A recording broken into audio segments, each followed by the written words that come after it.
से अब क्या होता है, सर्दियों में लोग कंबल बांटते हैं रात में किसी को, लेकिन दूसरे दिन अखबार में जरूर छपना चाहिए कि हमने कंबल बांटे थे रात को।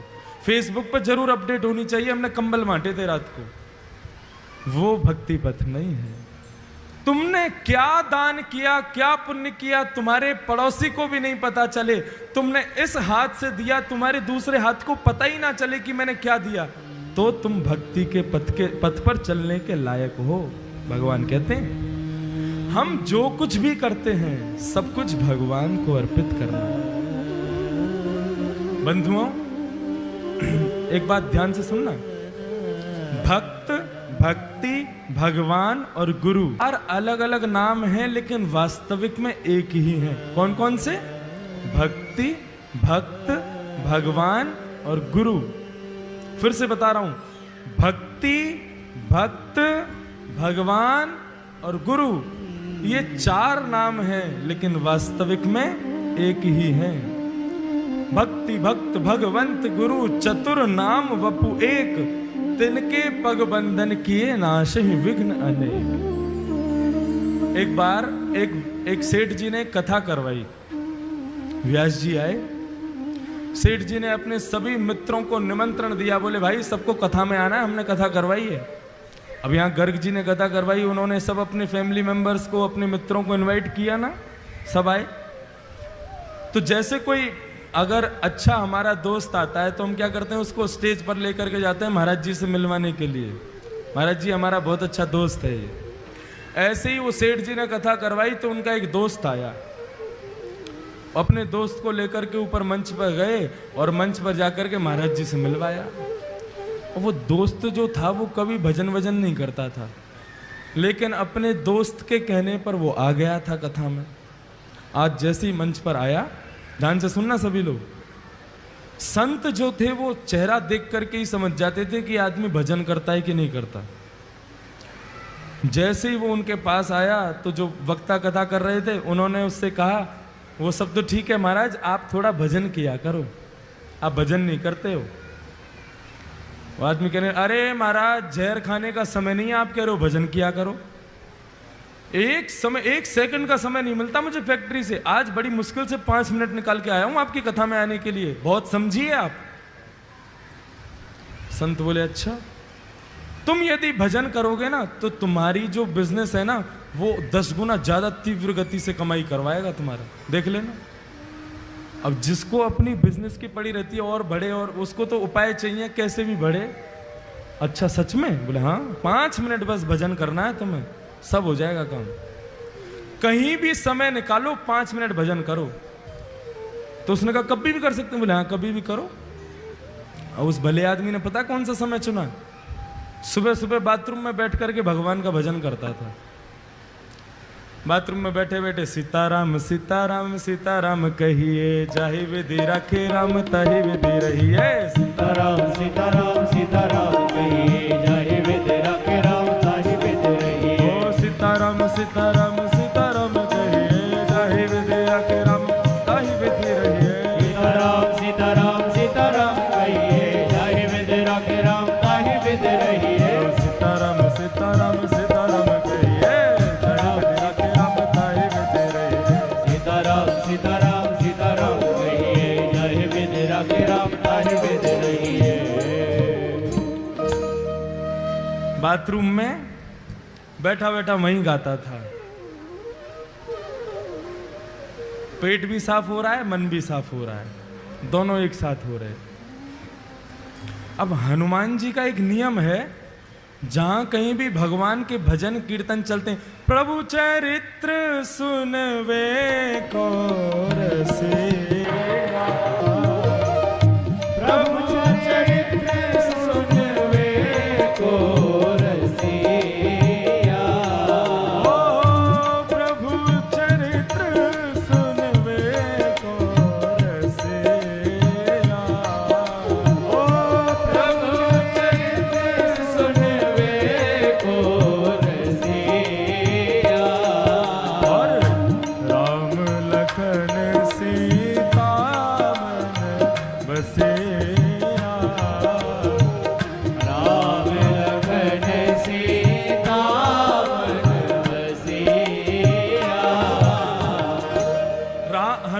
जी प्रभु के चरित्र को सुनने के लिए बहाने ढूंढते रहते हैं। अरे कहीं कोई कीर्तन कर रहा हो, कहीं कोई कथा कर रहा हो, मुझे वहां भेज दो, मैं वहीं रहूंगा। अब जैसे ही सुना, अरे वाह, बड़ी बढ़िया कीर्तन की ध्वनि आ रही है, सीताराम सीताराम सीताराम कहिए, जय विधि राखी राम ताई। हे रघुनंदन श्री राम, ये जहां कहीं भी कीर्तन चल रहा है, आप कृपा करके मुझे वहां प्रकट कर दीजिए। और भजन कहां चल रहा था? भजन बाथरूम में। हनुमान जी महाराज ने आंख बंद की और जैसे ही पहुंचे,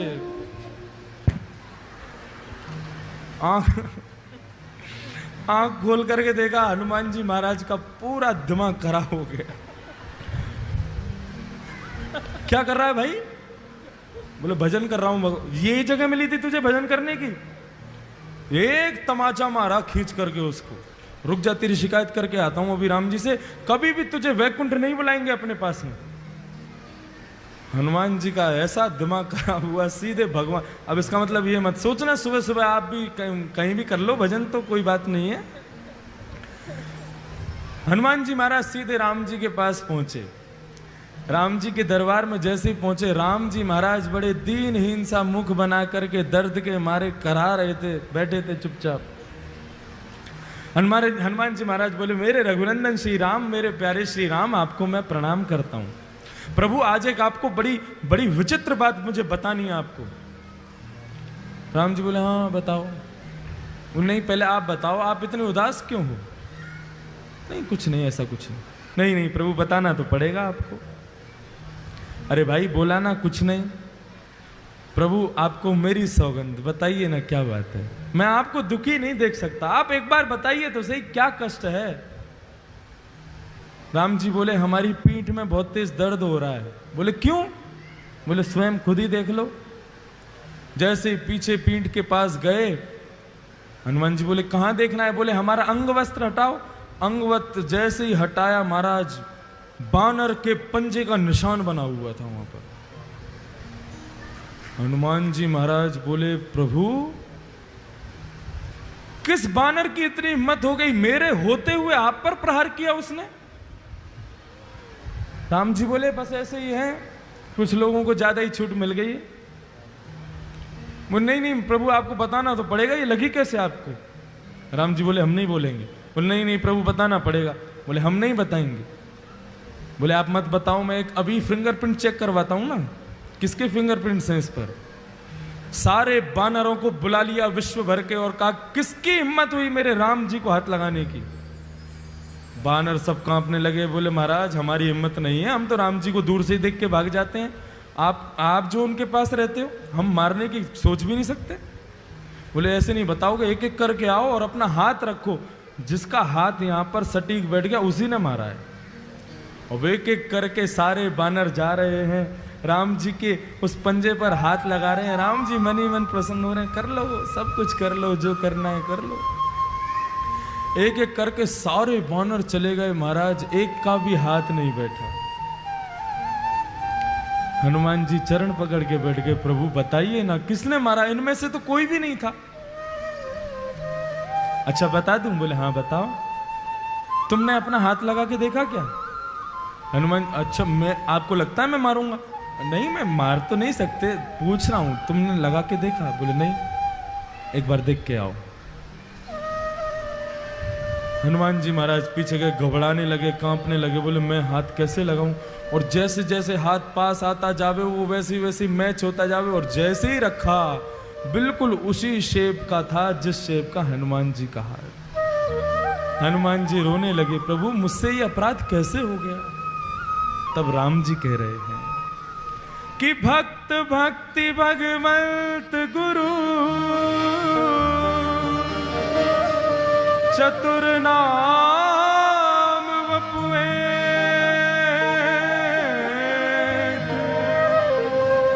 तिनके पग वंदन किए,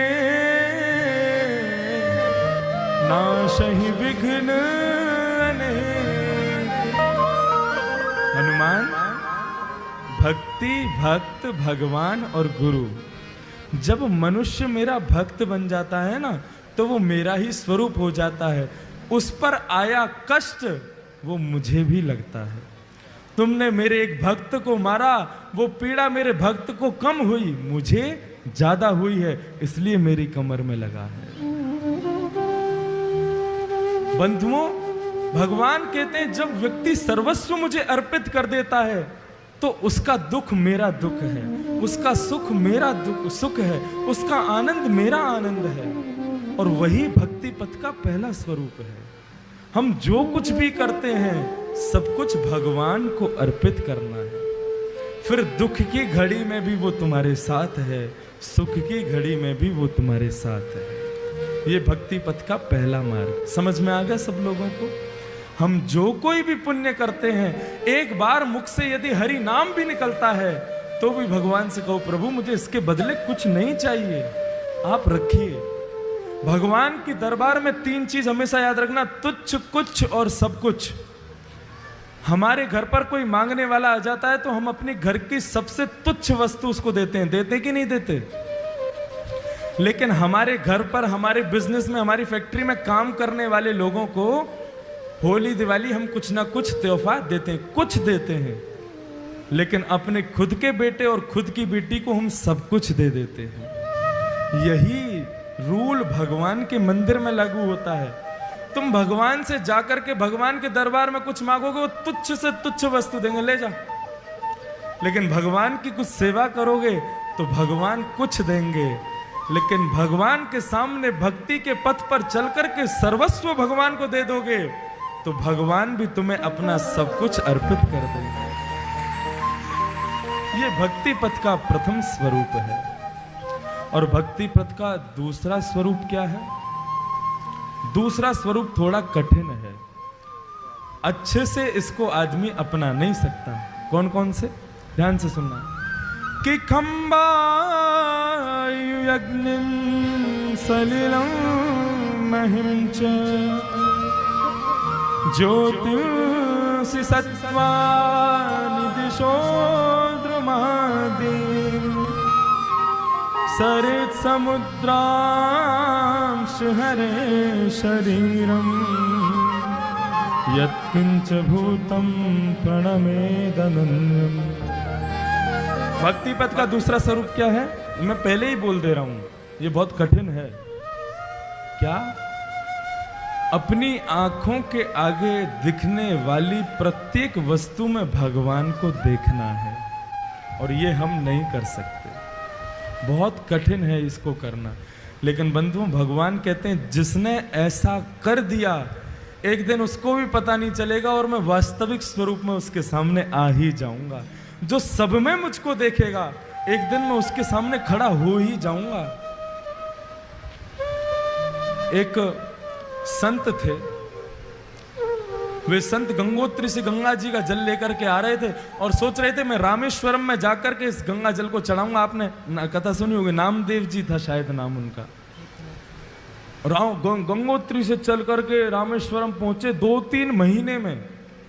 और जैसे ही रामेश्वर भगवान के मंदिर का शिखर दिखने लगा, वे बड़े, अरे जय हो मेरे राम, अब तो बस कुछ ही क्षणों में पहुंचने वाला हूं, मैं अपना गंगा जल चढ़ाने वाला हूं रामेश्वर भगवान पर। मैं इतने में ही क्या देखा, समुद्र के किनारे एक गधा प्यास के मारे व्याकुल है, जीभ बाहर निकाल करके इधर उधर लौट रहा है। अब वो सामने मंदिर को देखें और यहां गधे को देखें। यदि गधे को पानी नहीं पिलाया तो मर जाएगा, मंदिर में पानी नहीं चढ़ाया तो मेरी इतने दिन की मेहनत बर्बाद चली जाएगी। नामदेव जी ने सोचा, सब घट मेरा साइया, वो ईश्वर सब जगह विद्यमान है। अपने 3 महीने की सारी तपस्या को उन्होंने व्यर्थ कर दिया और गंगा जल के उस ढक्कन को खोल करके गधे के मुख में डाल करके रामेश्वर भगवान के शिखर को देख करके कहा, हे रामेश्वर भगवान, आप मेरे इस गंगा जल को यहीं से स्वीकार कीजिए। और जैसे ही गंगा जल गधे के मुख में गया, देवाधिदेव महादेव शंकर भगवान प्रकट हो गए। बोलो रामेश्वर भगवान की जय। सब में भगवान को देखना, ये भक्ति पथ का दूसरा स्वरूप है। बंधुओं, हमारी कथा है रामेश्वरम में 21 दिसंबर से 28 दिसंबर तक। और आपको बताएं, दिल्ली से बहुत लोग जा रहे हैं, हमारा पूरा गर्ग परिवार भी वहां पहुंच रहा है, आ रहा है। आप भी जो लोग आना चाहें, या तो हमारे पंडित जी से मिल लें, हमारे ऑफिस में बात कर लें, या फिर गर्ग जी से कह देना। अब तो गर्ग जी हमारे घर के से ही हैं, आप उनको कह देना हमें भी चलना है, तो वो आपकी वहाँ की बुकिंग हमारे द्वारा करवा देंगे। वहाँ तो भाई राम और शंकर जी का मिलन हुआ था, लेकिन इस बार दिसंबर में कृष्ण और शंकर जी का मिलन होगा और उसमें हम सभी भक्त आनंद लेंगे। वैसे उसका आस्था पर लाइव तो नहीं है, डी लाइव है, 2 दिन बाद से आएगा। तो आप में से जो लोग वहाँ चलना चाहें जरूर चलें, बहुत लोग वहाँ पहुँच रहे हैं। और हमारी 4 धाम की जो विश्राम यात्रा है वो रामेश्वरम में,